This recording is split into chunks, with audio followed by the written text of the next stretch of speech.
Le nombre de contraventions qui augmente fortement dans la capitale, plus 50% en 2 ans, grâce notamment à la vidéosurveillance. Ces caméras qui traquent les mauvais conducteurs. On va voir quelles sont les infractions routières les plus sanctionnées avec Frédéric Ovas et Belinda Sidamed. Ce sont les bêtes noires des automobilistes.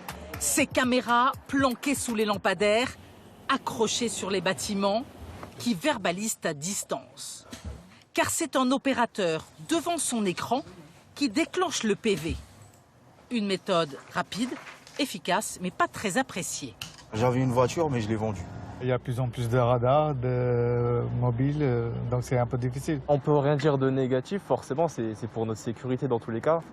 Et cette année, les verbalisés sont de plus en plus nombreux. 375 000 épinglés par la ville, 190 000 par la préfecture.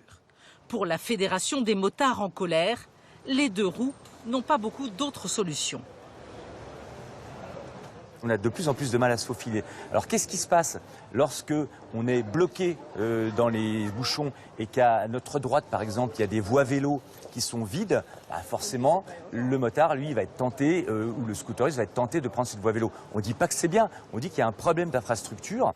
Infraction record les voies de bus. Il y a aussi le non-respect au feu rouge des espaces pour les vélos.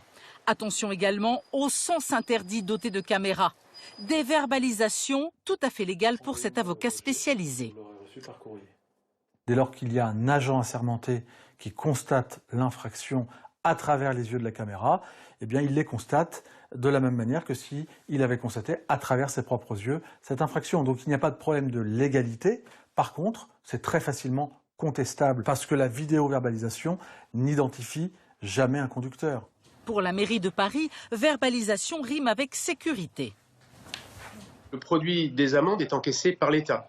Et donc, il n'y a aucune rentabilité à ce que nous fassions des procès-verbaux, des PV. L'argent va dans les caisses de l'État. En revanche, c'est un vrai objectif de régulation et de sécurité. Pour éviter les PV, certains masquent leurs plaques, d'autres, ancrées de fausses. Les sanctions peuvent aller jusqu'à 5 à 7 ans de prison.